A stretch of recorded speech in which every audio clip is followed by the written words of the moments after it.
It was a warm, quiet evening at a community event in Austin, Texas, where Elon Musk had decided to make a surprise appearance. Families had gathered under the glow of string lights, enjoying food trucks, live music, and the promise of meeting one of the most influential men of their time. The crowd buzzed with excitement, their eyes fixed on Musk as he mingled with attendees, his calm demeanor and faint smile disarming even the most skeptical onlookers. Among the crowd was a young girl, no older than 10, sitting on a bench with her worn-out sketchpad clutched tightly to her chest. Her name was Emily, and she wasn't there to see the man behind Tesla or SpaceX. She was there because her mom had told her that Elon Musk was a man who could answer the questions even grown-ups couldn't. Emily's life had been anything but easy. After her father left and her mother juggled 2 jobs to keep them afloat, Emily had grown used to the heaviness in her heart, the kind that came from watching her mom smile through tears. As Musk moved through the crowd, Emily mustered her courage and stood up, weaving her way through the throng of people. She didn't care about the phones raised to capture selfies or the murmurs about his next big venture. When she finally reached him, she tugged lightly at his sleeve. Elon paused and looked down, his expression softening as he noticed the small girl standing before him. "Hey there," he said, crouching slightly to meet her eye level. "What's your name?" "Emily," she whispered, her voice trembling but determined. "Can I ask you something?" "Of course," Elon replied, genuinely intrigued. The crowd around them grew silent, sensing something unique unfolding. Emily hesitated for a moment, then asked, "What does it mean to be happy?" "My mom says you're really smart, so I thought maybe you'd know." For a moment, Elon seemed taken aback. He glanced at the crowd, then back at Emily, his expression unreadable. "That's a big question," he said thoughtfully. "Why do you want to know?" Emily bit her lip, her eyes glistening. "Because I don't think my mom is happy. She says she is, but I don't believe her. And I want to make her happy, but I don't know how." The weight of her words hung in the air, and for a moment, even the murmurs of the crowd ceased. Elon's gaze softened, and he knelt down completely, leveling himself with the little girl. "Happiness," he began slowly, choosing his words carefully, "isn't something you find. It's something you create. It's not in the things we have or even in the things we achieve, it's in the moments we share with the people we care about."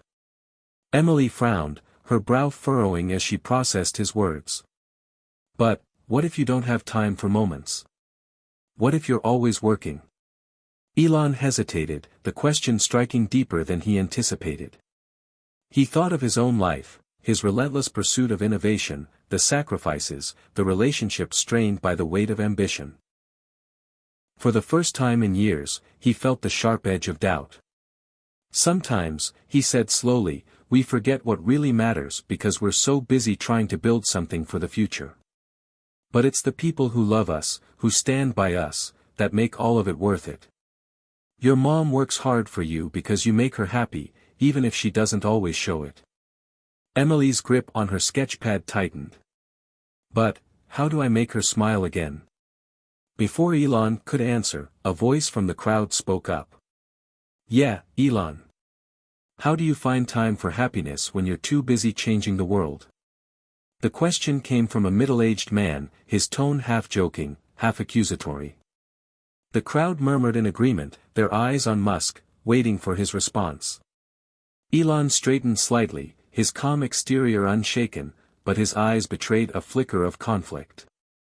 "I think," Elon began, pausing as if choosing his words carefully, "sometimes we have to remind ourselves that no achievement is worth losing the people who matter to us. And sometimes, it takes someone like Emily to ask the right questions." He smiled at the girl, but just as the moment felt like it was reaching closure, Emily tilted her head and asked, "But, are you happy?" The question caught him off guard. For the first time, the man who seemed to have all the answers found himself searching. Elon's smile faltered for just a fraction of a second, but in that moment, the air around him seemed to shift. The crowd, now entirely silent, leaned in as if holding their collective breath. His gaze dropped to the ground, his hands clasping together as though the weight of the question had somehow landed on his shoulders. "That's a tough one," he admitted, his voice quieter than before. He glanced at Emily, her big, curious eyes waiting for his answer, unburdened by the complexities of adult life but aware enough to sense the gravity of her question. "I think about it sometimes," Elon continued, his words slow and deliberate. "Am I happy? I don't know if I've ever stopped long enough to really figure that out. When you're trying to solve problems, when you're trying to make things better, you get so caught up in the work, in the next step, the next challenge, that you forget to ask yourself that question." The vulnerability in his voice was startling, even to him. The man known for his calculated moves, his audacious goals, was standing there, stripped of the armor of confidence he so often wore. The crowd was still. Even Emily seemed surprised, as if she hadn't expected her question to cut so deeply. "But," Elon said, his voice gaining strength again, "I think happiness isn't something you always feel in the moment. Sometimes it's what you see in the people around you. Like when you help your mom, Emily. Even if she doesn't say it, even if she doesn't show it the way you want, you're her happiness. You're why she keeps going."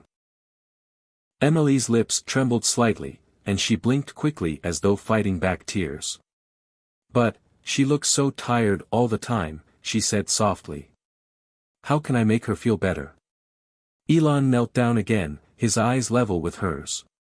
"You're already doing it, just by being you.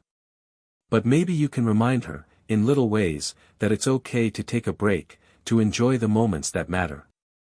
You don't need to do something big. Sometimes, the smallest things, like a hug, or drawing her a picture, or telling her you love her, can mean more than anything else."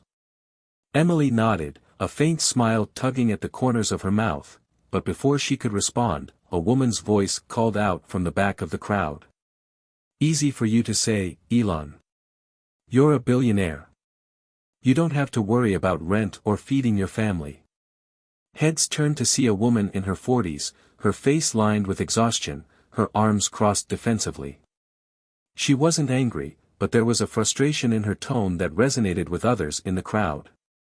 A few murmurs of agreement rippled through the air. Elon straightened, his expression thoughtful as he addressed her. "You're right," he said without hesitation. "I don't know what it's like to live paycheck to paycheck anymore. But I do know what it's like to feel like you're not enough. Like no matter what you do, it's never enough to fix everything. And I think that's something we all feel, no matter where we are in life." The woman's posture softened slightly, her arms dropping to her sides. The murmurs quieted as Elon continued. "We don't always have control over the big things. But we do have control over the little things. The moments we create for the people we love. Those are the things that matter most, even when it feels like the rest of the world is falling apart." Emily looked back at her mother, who was standing at the edge of the crowd, watching silently. She ran to her and hugged her tightly, burying her face in her mother's coat. The woman, caught off guard, wrapped her arms around Emily, her eyes filling with tears. Elon watched the scene unfold, a flicker of emotion crossing his face, but before he could dwell on it, another voice cut through the crowd. "But what about you, Elon? If you're not happy, then how can you tell us to be?" The question hit like a thunderclap. Elon turned to face the speaker, a man in his 30s with a skeptical look on his face. The crowd seemed to hang on Elon's next words, waiting to see if the man who seemed to have all the answers would falter. And for a brief moment, it seemed like he might. But then, Elon's gaze hardened, and his voice, though quiet, carried an unmistakable conviction. "Maybe I don't have the answers for myself yet," he admitted. "But that's why I'm here. To learn, to listen, and to remind myself, and all of you, that happiness isn't something we have to figure out alone." The crowd was silent, the weight of his words sinking in. But just as it seemed the moment was reaching its emotional peak, Emily tugged at Elon's sleeve again. "You know," she said, her voice small but steady, "maybe you need someone to help you be happy too. Like how you said I help my mom. The simplicity of her words left Elon visibly shaken. For the first time in the evening, he had no response. Elon took a deep breath, glancing down at Emily. Her words hung in the air like a challenge, one so pure and unassuming that it pierced through the layers of logic and strategy that had defined his life. The crowd waited, their attention glued to the moment, as if they too were searching for what he would say next. "You might be right," Elon finally said, his voice softer, almost reflective. "Maybe I do." The admission felt heavier than anything else he'd said that night. The man known for solving some of the world's most complicated problems was standing there, admitting he hadn't solved the one thing that mattered most. For a fleeting moment, the crowd seemed to see him not as a billionaire or a visionary but as a man, a flawed, searching man, like everyone else. But before the moment could settle, a commotion erupted at the edge of the gathering. A young boy, no older than 13, was weaving through the crowd, clutching what looked like a crumpled envelope in his hand. His face was flushed, his breath coming in short gasps as he pushed his way forward. "Wait," the boy called out, his voice cracking with urgency. "I need to talk to Mr. Musk." The crowd parted reluctantly, their curiosity now sharpened to a knife's edge. Elon turned to the boy, his brow furrowing as he watched him approach. "What's wrong?" he asked, his tone calm but laced with concern. The boy stopped in front of him, clutching the envelope tightly. His hands were trembling, but there was a determination in his eyes that belied his age. "This is for you," he said, thrusting the envelope toward Elon. Elon took it carefully, glancing at the boy before looking down at the envelope. The paper was worn and creased, as if it had been carried around for days.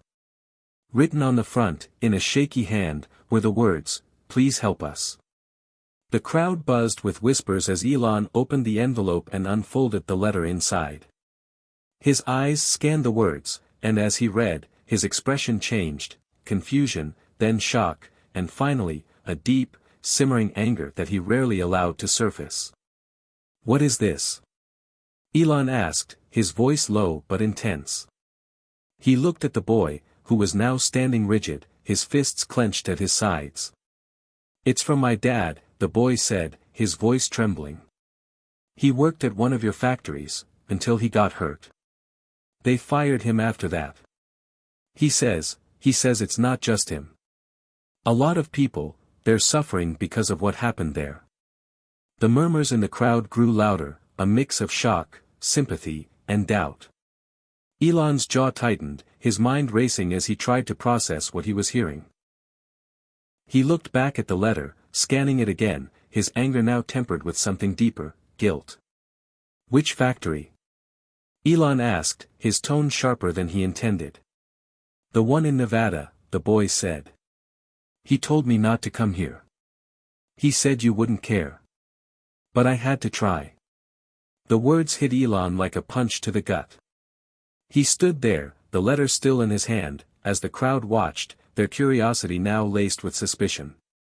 For a man who had built his reputation on innovation and progress, this was the kind of accusation that could unravel everything. "I do care," Elon said finally, his voice steady but carrying the weight of something unresolved. "I need to know more. Can you bring your dad to me? I'll talk to him myself." The boy hesitated, his eyes narrowing slightly as if trying to decide whether he could trust Elon's words. "He won't come," he said. "He doesn't believe in you anymore." Elon's chest tightened at the boy's honesty. The words weren't meant to hurt, but they stung nonetheless. He crouched slightly, meeting the boy's eyes. "Then take me to him," Elon said. "I'll go to him myself." The crowd gasped, their disbelief palpable. Elon Musk, the billionaire entrepreneur, was offering to leave this public event, with cameras and reporters watching, to meet a disgruntled former employee in person. It was unthinkable. Yet, in that moment, it didn't feel like a publicity stunt. It felt real. "You mean it?" the boy asked, his voice barely above a whisper. "I mean it," Elon said firmly. "If what you're saying is true, then I need to fix it." The boy nodded slowly, the tension in his shoulders easing slightly. But as the crowd began to murmur again, a voice cut through the noise, a deep, authoritative voice that sent a shiver through the air. "That won't be necessary." All eyes turned toward the source of the voice. A man in a dark suit stepped forward, his face stern, his posture rigid. He carried himself with the confidence of someone used to giving orders and being obeyed. "Who are you?" Elon asked, his tone shifting to one of cautious authority. "I represent the board," the man said, his eyes narrowing slightly. "And I strongly advise against whatever it is you're planning to do." The crowd tensed, the atmosphere now thick with an unspoken tension. Elon straightened, his eyes locking with the man's in a silent battle of wills. For the first time that evening, the question wasn't about happiness or connection, it was about power. And the stakes had just been raised. Elon didn't break eye contact with the man, his expression hardening like steel. The murmurs in the crowd grew louder as they sensed the sudden shift in tone, the air now charged with something far heavier than before. Emily clutched her mother's hand tightly, her wide eyes darting between Elon and the suited man who seemed determined to stop whatever was about to unfold. "And why?" Elon asked slowly, his voice calm but sharp as a blade. "Would the board have an issue with me speaking to one of my former employees?" The man adjusted his tie, his confidence unwavering. "Because certain matters are best handled internally," he said with a forced smile that didn't reach his eyes. "This is a public event, Mr. Musk. Any misstep here could create unnecessary headlines." Elon took a step closer, closing the distance between them. The crowd fell silent, their attention riveted. "Unnecessary headlines?" Elon repeated, his voice laced with controlled anger. "You mean the kind where people find out we're firing injured workers and leaving them with no support?" The man's jaw tightened, but he kept his composure. "There are protocols, Mr. Musk. Legalities. This isn't the place for." "This," Elon interrupted, his voice rising just enough to command the crowd's attention, "is exactly the place for it. If there's a problem in my company, I want to know. And I want everyone else to know that we're going to fix it." A wave of murmurs rippled through the crowd. Some nodded in agreement, while others exchanged skeptical glances. The man in the suit hesitated, clearly calculating his next move. But before he could respond, the boy spoke up again, his voice trembling but loud enough to cut through the noise. "You don't want him to talk to my dad because you're scared of what he'll find out." The crowd gasped, and all eyes turned back to the boy. His words hung in the air like a spark in a dry forest, threatening to ignite something uncontrollable. Elon turned to him, his gaze softening for a brief moment before hardening again as he looked back at the suited man. "Well?" Elon asked, his tone daring. "Is that true?" The man didn't flinch, but there was a flicker of unease in his eyes. "This isn't about fear," he said carefully. "It's about responsibility. The company operates on a scale that you, even as its leader, cannot oversee every detail. That's why we have systems in place, systems designed to address issues like this." "Systems," Elon said with a bitter chuckle. "The same systems that let this happen in the first place?" The man opened his mouth to respond, but Elon didn't give him the chance. He turned back to the boy, his expression resolute. "What's your name?" he asked. "Ben," the boy said, his voice steady despite the tension in the air. "Ben," Elon said, placing a hand on the boy's shoulder. "You're going to take me to your dad? Right now?" A ripple of shock swept through the crowd. The man in the suit stepped forward, his voice rising in protest. "Mr. Musk, I strongly advise." "Then don't follow," Elon snapped, cutting him off without even looking back. He turned to Ben, nodding toward the edge of the crowd. "Let's go." The boy hesitated for a split second before nodding, his face lighting up with a mix of hope and determination. The crowd began to part as Elon and Ben moved through, leaving a stunned silence in their wake. Emily and her mother watched from the sidelines, their hearts pounding as they witnessed the unfolding drama.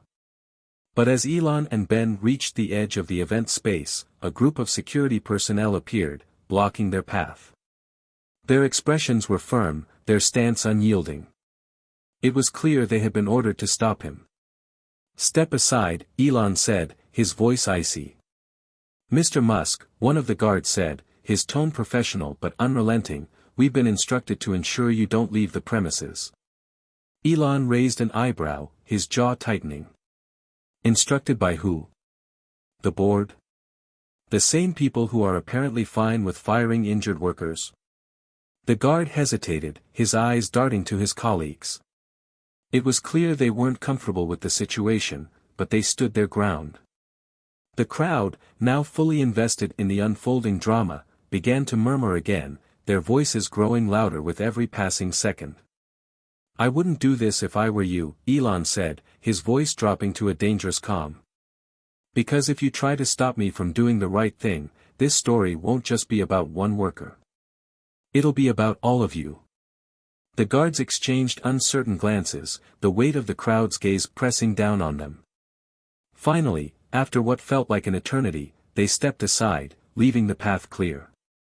Elon nodded, his expression unreadable, and gestured for Ben to lead the way. As they walked away, the man in the suit watched from the sidelines, his expression dark and calculating.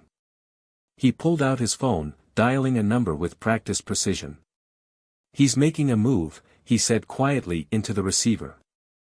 "We need to be ready." The stage was set.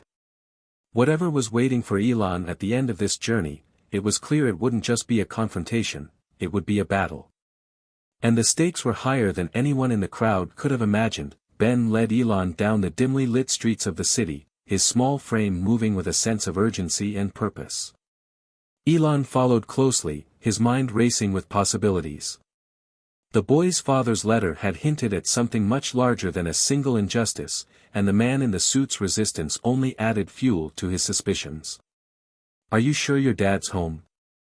Elon asked, breaking the silence as they turned a corner into a quieter neighborhood.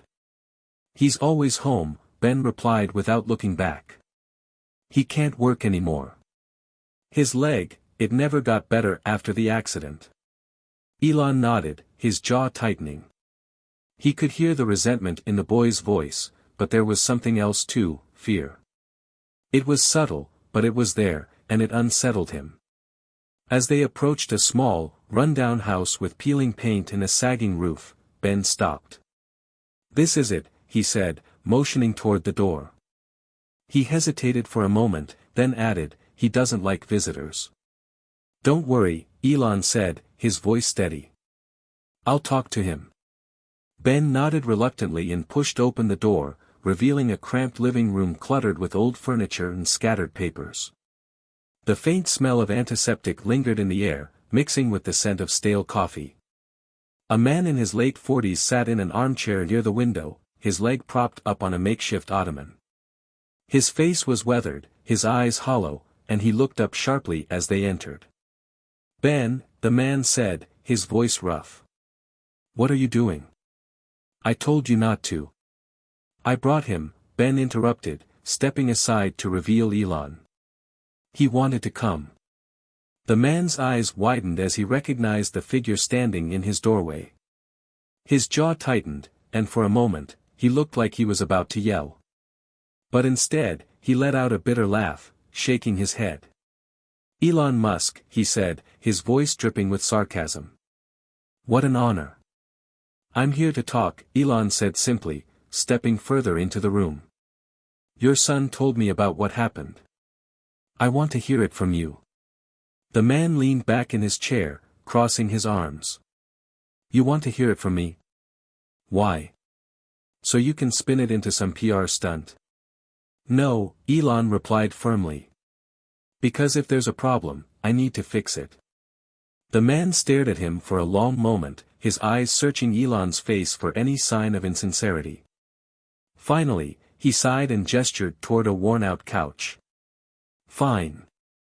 Sit. But don't expect me to sugarcoat anything." Elon sat down, his posture relaxed but attentive. Ben lingered near the doorway, his hands fidgeting nervously. My name's Jack, the man began, his voice low but steady. I worked at your Nevada factory for 5 years. It wasn't perfect, but it paid the bills. Then one day, there was an accident. A machine malfunctioned. Crushed my leg. They said it was a technical error, but we all knew the truth, the equipment was outdated. They didn't want to spend the money to upgrade it. Elon's expression darkened, but he stayed silent, letting Jack continue. I spent weeks in the hospital, Jack said, his voice tightening. When I got out, they told me I couldn't come back. Said I was a liability. They didn't even cover all my medical bills. Just like that, I was out. No job, no way to take care of my family. Ben's eyes dropped to the floor, his fists clenching at his sides. Elon looked at him, then back at Jack. And no one from the company reached out after that, he asked, his voice controlled but simmering with anger. Jack let out another bitter laugh. Oh, they reached out, all right.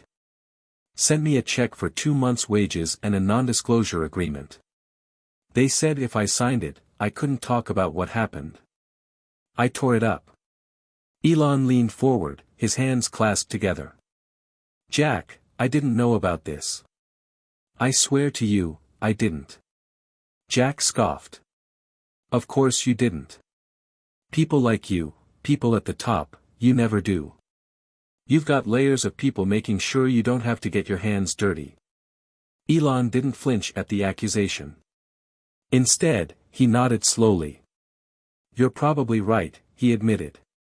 And that's my failure. But I'm here now. I want to make this right. Jack shook his head, a cynical smile playing on his lips. How? You can't give me my leg back. You can't give me my job back. And even if you could, what about everyone else? I'm not the only one. There are others, people who signed the NDA because they didn't have a choice. People who are still getting hurt. Then I'll fix that too, Elon said, his voice resolute. I'll start by replacing every piece of outdated equipment in that factory. And I'll set up a fund for injured workers, to cover their medical expenses, their lost wages, whatever they need. Jack's eyes narrowed. And why should I believe you? What's stopping you from walking out of here and forgetting this ever happened? Before Elon could respond, there was a loud knock at the door. Everyone froze, the tension in the room thick enough to cut with a knife. Jack glanced at Ben, who looked just as confused as he felt. Are you expecting someone? Elon asked quietly. Jack shook his head. No. The knock came again, louder this time. Jack motioned for Ben to stay back as he reached for a crutch leaning against the wall. Elon stood up, his eyes fixed on the door. Stay behind me, Elon said, his voice low. Jack hesitated, then nodded. Together, they moved toward the door, the atmosphere crackling with unease. When Jack finally opened it, the sight that greeted them made his blood run cold. 2 men in dark suits stood on the porch, their faces impassive. One of them held up a badge. Mr. Musk, the man said in a clipped tone. We need to talk. Now. Elon stood motionless for a moment, his gaze fixed on the 2 men at the door. The tension in the room spiked as Jack tightened his grip on his crutch, instinctively stepping in front of Ben. Elon's expression didn't waver, but there was a flicker of calculation in his eyes as he assessed the situation. Who are you? Elon asked, his voice calm but with an undercurrent of steel. We're with corporate oversight, one of the men said, flashing his badge again. There are matters concerning this visit that require immediate attention. Corporate oversight? Jack spat, his voice sharp and full of contempt. You mean the same people who ignored what happened to me? The same people who let this mess go on? The man's expression didn't change. He ignored Jack entirely, his eyes locked on Elon. Mr. Musk, this situation has escalated beyond what's appropriate for public handling. We're here to escort you back. For your own protection. Elon folded his arms, his posture firm. My protection, he repeated, his tone laced with skepticism. Or yours? The second man stepped forward, his voice colder, more direct. With all due respect, Mr. Musk, this isn't a negotiation. You've made promises here that could have significant legal and financial implications. We need to contain this before it becomes a larger issue. Elon's jaw tightened. He looked back at Jack, then at Ben, and then finally at the two men in suits. If you think I'm leaving without addressing this, you're mistaken, he said firmly. These people, Jack and the others you've ignored, deserve answers. And they're going to get them. One of the men sighed, his patience visibly wearing thin. You don't understand the bigger picture, Mr. Musk. This could bring down more than just one factory. This could destabilize. Elon raised a hand, cutting him off. The only thing this will destabilize, he said, his voice rising, is a system that protects profits over people. If that's what you're worried about, then maybe it should come down. The crowd that had begun gathering outside the house after following Elon from the event was now watching the scene unfold through the windows, their faces a mix of curiosity and growing outrage. The tension outside mirrored the electricity inside the house. Jack, who had been silently watching, finally spoke up. You're not going to back down, are you? He asked, his voice low. Elon turned to him, his expression unwavering. No, he said simply. Not this time. Jack nodded slowly, his eyes glistening with something that looked like both hope and disbelief. Then you'd better be ready for a fight, he said. Because they won't let this go. I don't care what they let go, Elon said, turning back to the two men in suits. What I care about is making this right. The men exchanged a glance, their carefully controlled expressions cracking just enough to reveal unease.